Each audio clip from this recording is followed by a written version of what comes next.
5, 4, 3, 2, 1.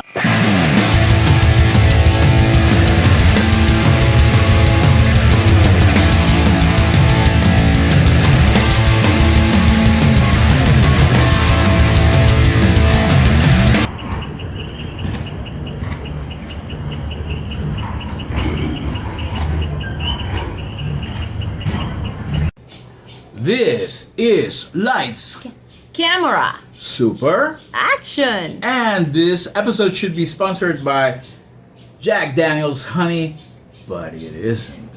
I'm gonna drink it anyway. Cheers. Cheers. And today we're going to talk about episode 5 of Moon Knight. Let me give you a brief recap first. In the previous episode, we found out that Stephen Grant is a fictional character in an Indiana Jones type movie. Also, that Layla and Mark / Stephen find Amit's temple. Inside that temple, they find Alexander the Great's tomb. And inside Alexander the Great's gullet, Stephen finds Amit's Ushapti.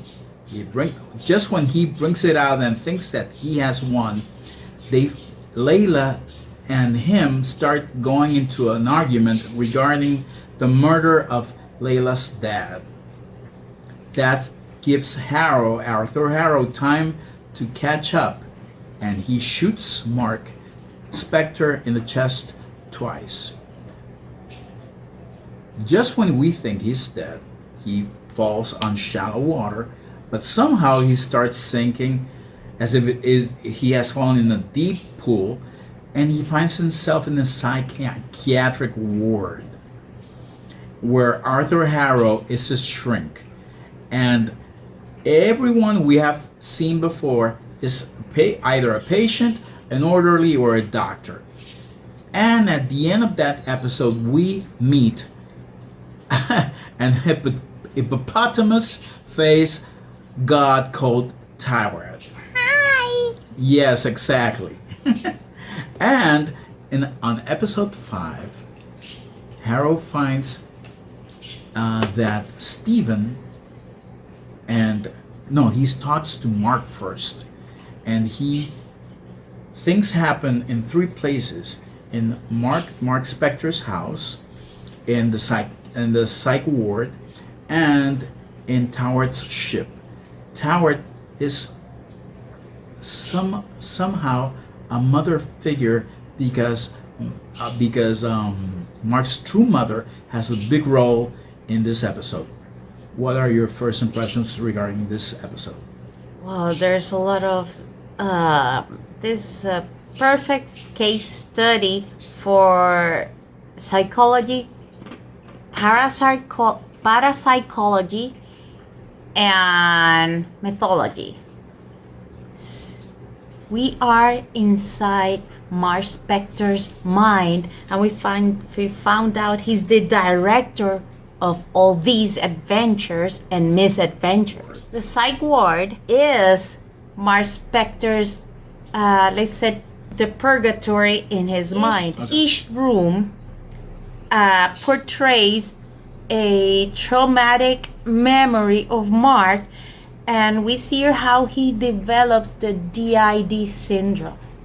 Okay, and we see a traumatic moment in which he manifests first. He's a little boy, and then as an adult, we see another memory in which he manifests the split in a very obvious way. Now that we are inside Mark Spector's mind, one of the rooms, which represents one of his traumatic events,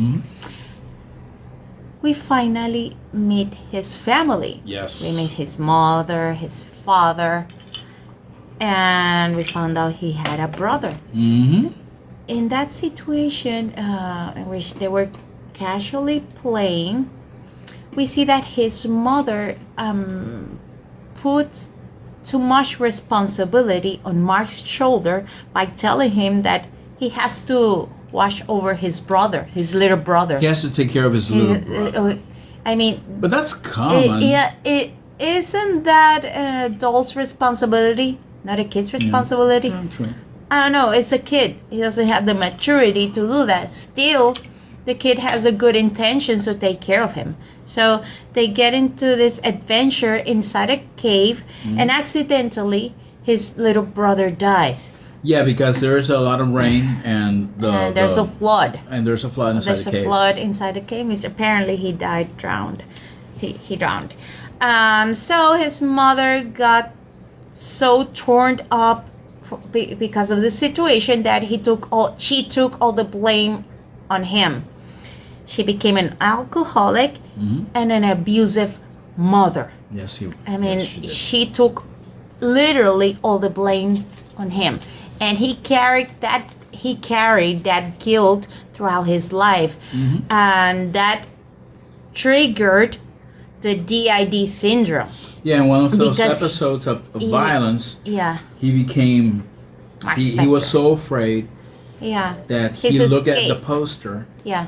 and he saw that if there was fear to be met, he had to do it as Stephen Grant. And Stephen Grant, the hero of that movie, he took that name and he started speaking with a British accent, like the character in the movie. Yes. Mark Spector became his escape. Yes. So the pain he was passing through.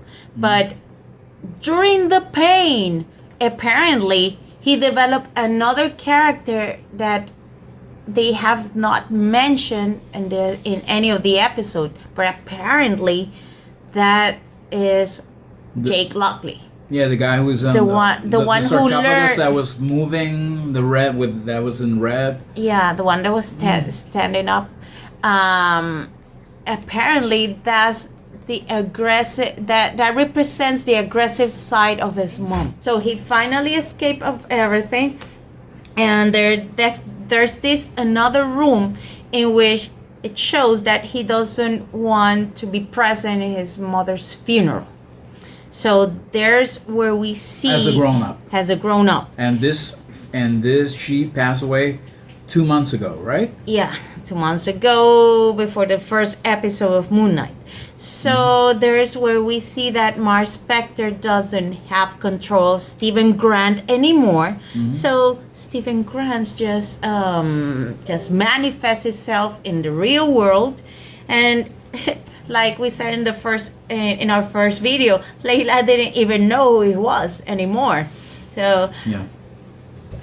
I get to think that the only woman that understand Mark Spector was Layla, because Layla knew how to play his game, and they share adventure because it was the only way that she will have the chance to be near him, because he didn't seem to be an effective man. Stephen Grant is, but Mark Spector was not. What do you mean, an effective man? An effective, Affection. emotionally effective man. He was just for the adventure, Okay. and perhaps for the guilt, because he let his Layla's father get killed. Remember that scene? He tried to save him. He tried to save him, but he's not good at being a savior. That's what I mean. He couldn't save his brother when he was little. It was not his fault. And he couldn't save Layla's father. It was not his fault either. But he still blames himself. What do you think about this episode? Okay, this episode's full of symbolism. At the end of every episode, you see a staircase, and the staircase was present here. In each floor, Stephen found out more about himself, and Mark was trying to prevent Stephen from going up the stairs. Also, Toward is a mother figure, a more generous mother figure than his real mom, who didn't even sing happy birthday to him after her other son's death. Also, we see that there's a balance with Anubis, the god of death. I think it was the Egyptian god of death. Well, there is a very important balance in which, in the Egyptian tradition, there was this feather that you put on one of the sides of the balance, and this one has Anubis in front, in the center. I mean, and in the other tower, it gets the heart of both Stephen and Mark, and puts it on the other side of the balance. But but there's no verdict because the balance is moving like a pendulum, like this. There's no equilibrium. And there has to be equilibrium in order to get to the path of reeds, to the field of reeds, and that's the afterlife. Otherwise, they would fall. Both of them would fall to the Duat. That's the sands where they're traveling, because Tower has ship, and there's no water, but there's sand, and you can see dead people. They're not moving. They're frozen. They're frozen in sand. And part of the symbolism is that they have to find a way to make their heart whole. They also have to get to the other side in order to free Khonshu. Because Mark and Stephen, they're dead. They were shot in the chest. Only Khonshu can bring them back. But Khonshu, as you remember, is imprisoned in Anushapti. He was petrified by the other gods. So their mission is to get to Khonshu. But before that, they have to balance their scales. That happens when Stephen sacrifices. When he behaves more like Mark, he becomes an action man himself. He saves Mark, but by doing so, he falls out overboard. And his body freezes, very much in a pose very reminiscent of Crawley, with his outstretched hand. Okay, and at that moment you start to see rain, but what's raining is the souls of people who have been dying before their time. That means that Harrow has been successful in freeing Amit. What are your expectations for episode 6, the finale of this remarkable series? Before I go there, I must mention there's a little bit of the Divine Comedy from Dante in this episode, in which the psych ward symbolizes the purgatory. The boat symbolizes a judgment day, judgment, where your soul goes, and the sand below the boat symbolizes hell, one of the rings of hell. And there's a big gate.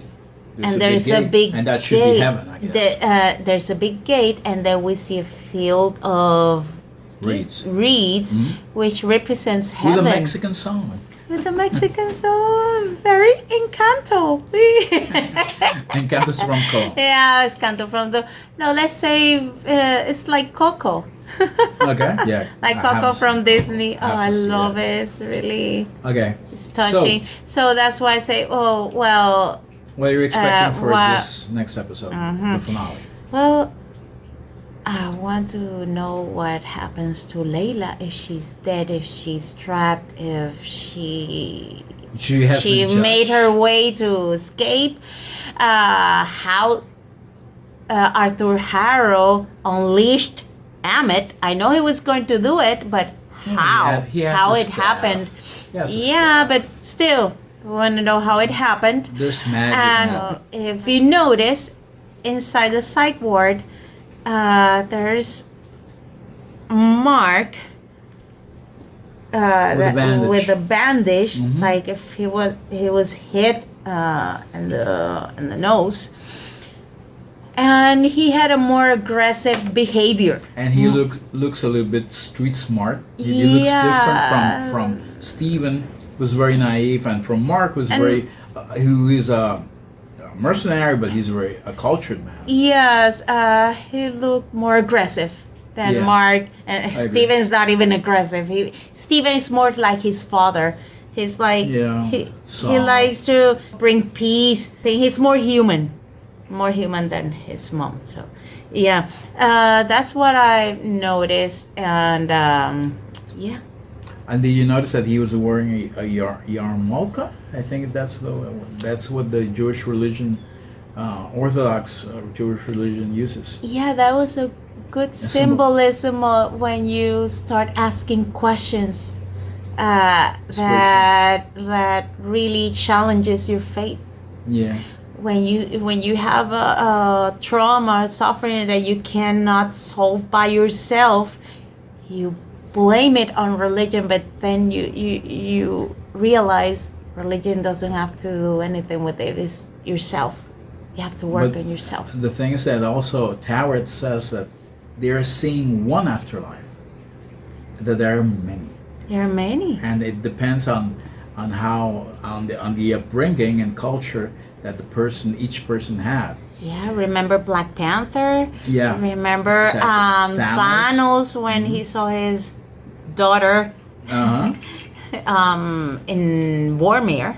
Hmm. They're different. They're different versions. Yeah. What So- are your expectations for Now this that you haven't episode? asked me, What are your expectations okay. for this for next episode? There are so many loose ends that I can't imagine how they're going to tie them up in a single episode. So I'm smelling cliffhanger. I hope so. I don't know. I want to see Moon Knight on the big screen. Maybe on Doctor Strange in the Multiverse of Madness. Please, That would rock. can you do that for me, That please? would definitely rock. But it's hard to say because they have to liberate Khonshu in order for Mark to revive. But would Khonshu revive Mark, or would he take Layla as his new Moon Knight? That's a question I've been making for a while, because they have repeated that Khonshu wants Layla as his avatar, as his fist of vengeance. So I'm intrigued. I want to see what comes next. Ammit is obviously unleashed, so they expect a huge battle. But who's going to do the fighting? Mark Spector or Layla? Interesting. We'll find out this Wednesday on Disney Plus. And this can't was wait. Lights, Camera super action. Action. See you next time, alligator. And now we are going to see everything, everywhere, all at once. Bye-bye. Bye.